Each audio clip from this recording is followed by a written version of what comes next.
आप देख रहे हैं केडी न्यूज।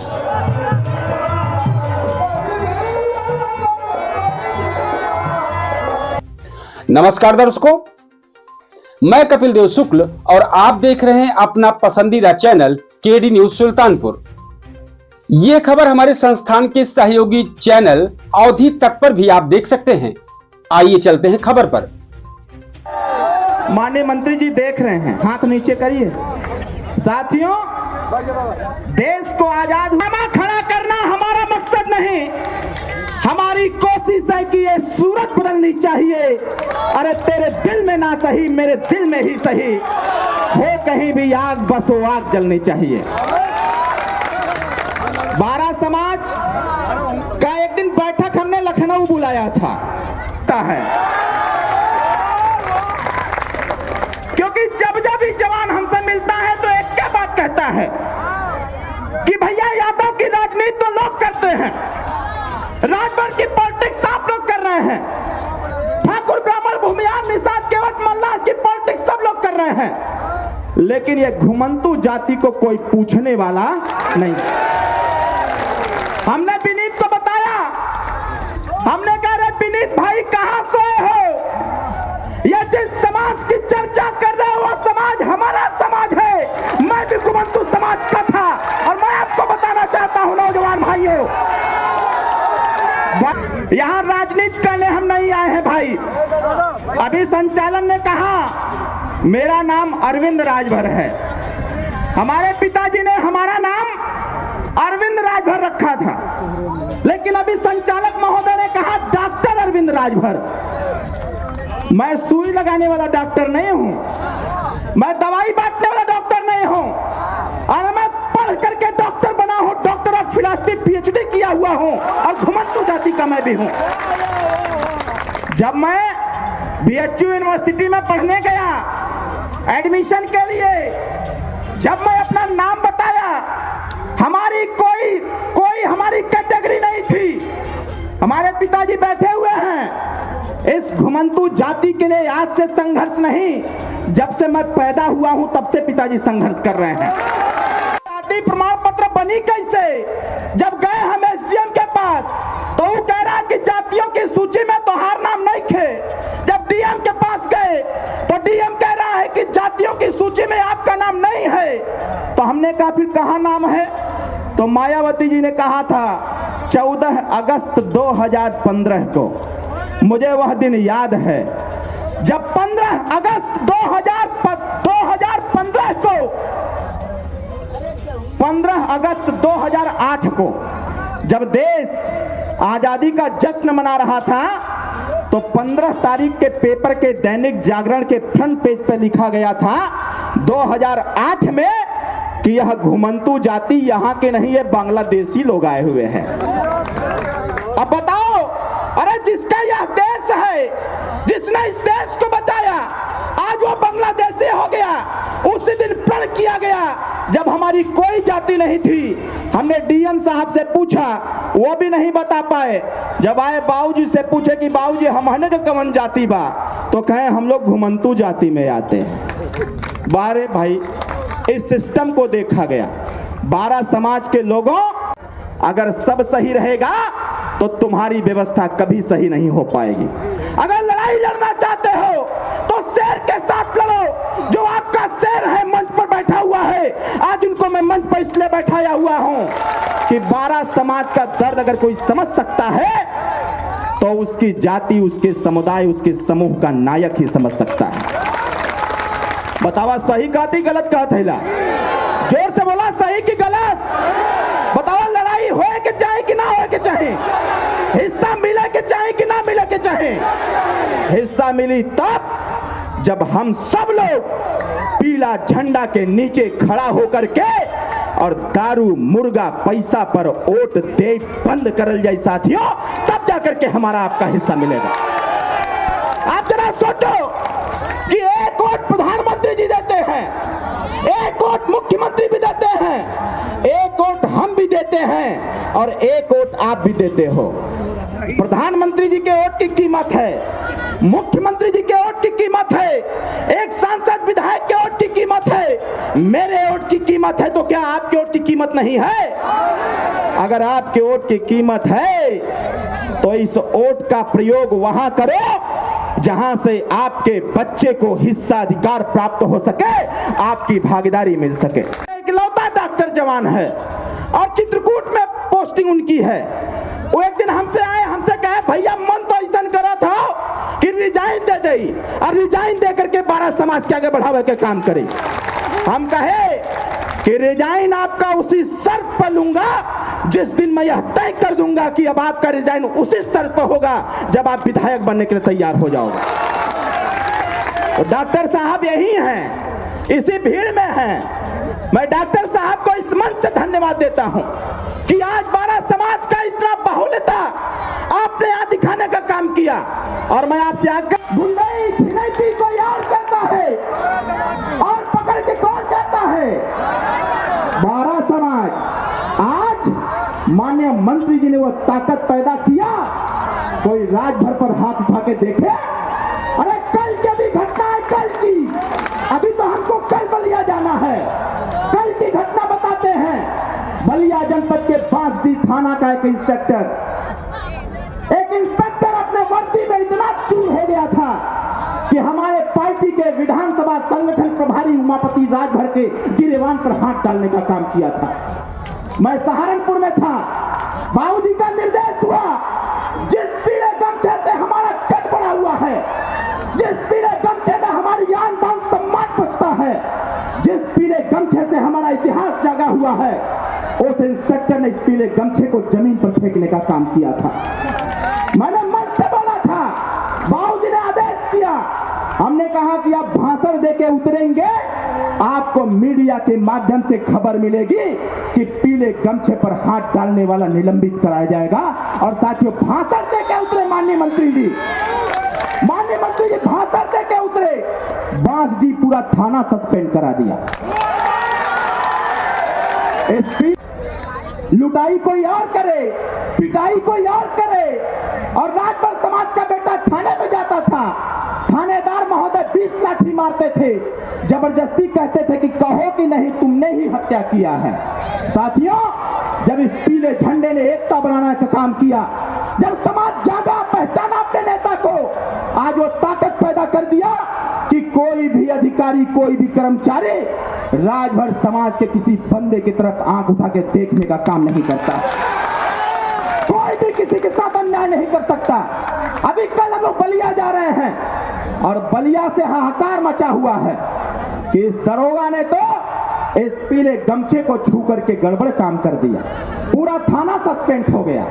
अभी आप चापे हुए हैं कि छोड़ेंगे नहीं, मुकदमा भी लिखवाया हूं, और वह मुकदमा इतना चाप के लिखवाया हूं कि बेटा छोड़ूंगा नहीं, क्योंकि हम हर चीज से समझौता कर सकते हैं, अपने कार्यकर्ता के सम्मान से समझौता हम नहीं कर सकते हैं।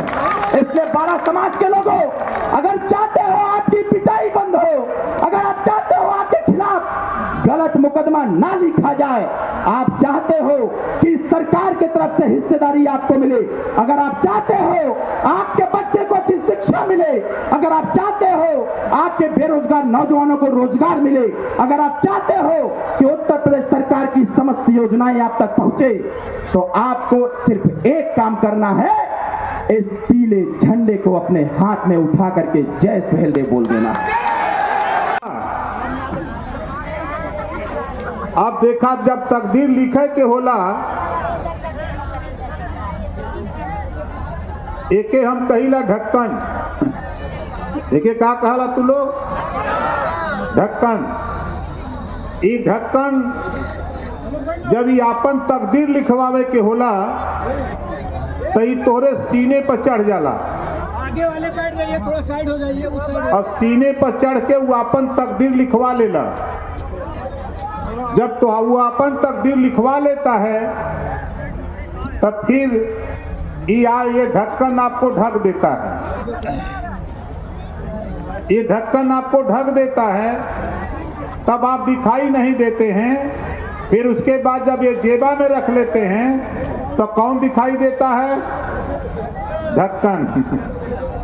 बोलो सही कह रहा हूं गलत कह रहा हूं? तो हम चाहते हैं ये ढक्कन तकदीर लिखने वाले अब अपनी तकदीर लिखें। ये कैसे लिखेंगे? अभी बात डॉक्टर अरविंद राजभर ने बताई।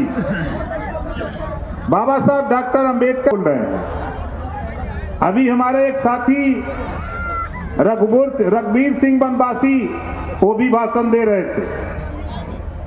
बाबूलाल धुरिया, जोरदार ताली बजा करके इनका स्वागत करिए, ये भी बोल रहे थे।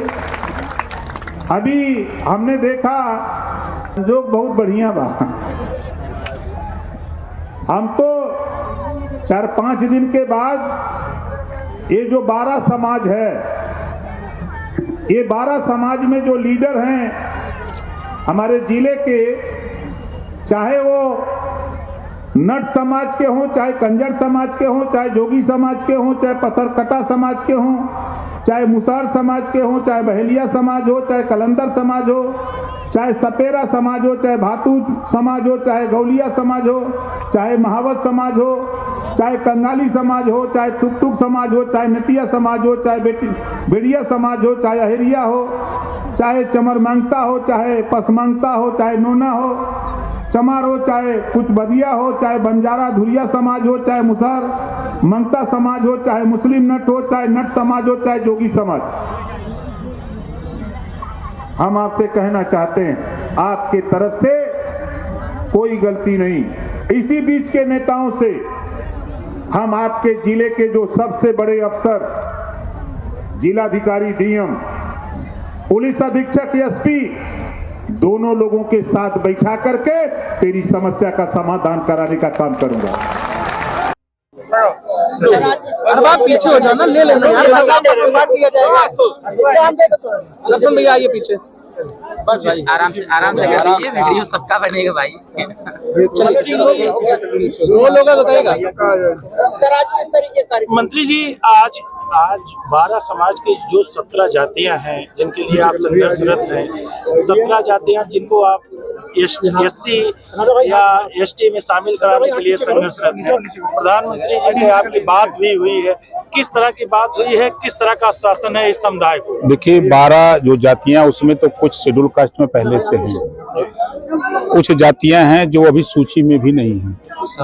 जो प्रदेश की या देश की जो जातियों की सूची है उसमें नाम नहीं है, तो पहले तो उसमें ऐड कराने की पहली प्राथमिकता हमारी है। और जो केंद्र और प्रदेश सरकार की योजनाएं हैं, उन योजनाओं की जानकारी इन लोगों तक नहीं हो पाती है, जिससे उसका लाभ ये लोग नहीं ले पाते हैं। जो प्रधानमंत्री जी की सोच है, मुख्यमंत्री उत्तर प्रदेश योगी आदित्यनाथ जी की जो सोच है कि जिनके घर राशन नहीं है, जिनके घर नौकरी नहीं है, रोजगार नहीं है, उनके घर हम राशन दे, वो परिवार कम से कम जिंदा तो रहे, उनके घर तक राशन पहुंचे, तो उनका राशन कार्ड रहेगा तभी राशन मिलेगा। इलाज के लिए आयुष्मान कार्ड, इनको जानकारी कि आयुष्मान कार्ड कैसे बनता है, आयुष्मान कार्ड बनने से क्या फायदा है, क्या नहीं फायदा है। तो जब इनको जानकारी कि 5 लाख रुपया मिलता है ऑपरेशन इलाज के लिए, जब इनको जानकारी होगी तो उसके लिए ये परेशान होंगे, बनवाने के लिए परेशान होंगे। उसकी व्यवस्था भी हम लोग जैसे गाँव में पंचायत सचिवालय के माध्यम से, वहाँ पंचायत सहायक के यहाँ हम लोग सारी व्यवस्था देने जा रहे हैं 1 साल के अंदर। चाहे वो आयुष्मान कार्ड हो, चाहे राशन कार्ड हो, चाहे किसी तरह का पेंशन का फॉर्म भरना हो, चाहे कोई फॉर्म भरना हो, हम लोग वही गांव में देने जा रहे हैं। तो सारी व्यवस्था की जानकारी इन तक नहीं पहुंच रही है, इस नाते हम लोग जिलेवार हम लोग इनको जुटा करके इनको जानकारी भी देते हैं। जो इनके ऊपर जुल्म जाति अत्याचार होते हैं उसको कैसे निपटा जाए, उनकी कैसे मदद हो, इसके विषय में इनको बताते हैं कि भाई देखो माध्यम है, जब नेता चुना जाता है तो नेता इस नाते चुना जाता है कि उस क्षेत्र में जो जनता है उसकी मदद करे। तो वहां तक ये पहुंच भी नहीं पाते हैं। नेता को वोट की जरूरत होती है, नेता इनके यहाँ आता है, जब इनकी समस्या का बात आती है वहां तक जा नहीं पाते हैं। तो इन सब चीजों की जानकारी का न होना और सबसे बड़ी बात की शिक्षा का न होना, इस नाते वहां तक नहीं पहुंच पाते। आप सरकार में अबू आजमी का एक बयान आया है औरंगजेब के ऊपर, जिस पर बड़ी प्रतिक्रियाएं आ रही हैं। देखिए अबू आजमी को हम क्या कहें, जितने भी मुस्लिम लीडर हैं वो अगर अपनी कम्युनिटी के विषय में, विकास के विषय में सोचते, शिक्षा के विषय में, स्वास्थ्य के विषय में, रोजगार के विषय में, नौकरी के विषय में, तो बेहतर रहता। ये लोग सिर्फ नफरत की बात सिखाते हैं और पार्टियों को वोट दिलाते हैं और समाज को गर्त में ले जा रहे हैं। आप उठा के देखिए, आजादी के बाद नौकरियों में मुसलमान 38% था, आज 1% नहीं है। एक कांग्रेस को वोट दिया, सपा को दिया, बसपा को दिया। आज एनडीए गठबंधन को वोट बेशक बहुत कम दिया, लेकिन आज 51 बच्चे मुसलमानों के आईएएस हुए। आज मुस्लिम बच्चे आईएएस और पीसीएस बनने की तैयारी कर रहे हैं, मेडिकल में जा रहे हैं, इंजीनियरिंग में जा रहे हैं, शिक्षा की तरफ मूव कर रहे हैं। तो हम लोगों का प्रयास है कि जब सबका साथ सबका विकास की बात है, तो फिर नफरत कहां से आप लोग बोल रहे हो?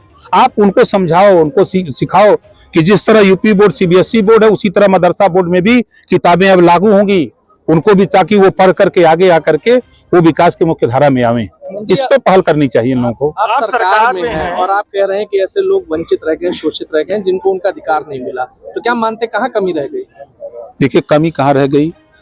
जिसको बुखार है तो उसको डॉक्टर के पास जाना पड़ेगा ना, कि डॉक्टर दवाई लेके आइए। डॉक्टर तो बना दिए, अब डॉक्टर टैबलेट लेके यहाँ तक पहुंच नहीं पा रहा है। इसी नाते हम पहुंचे हैं।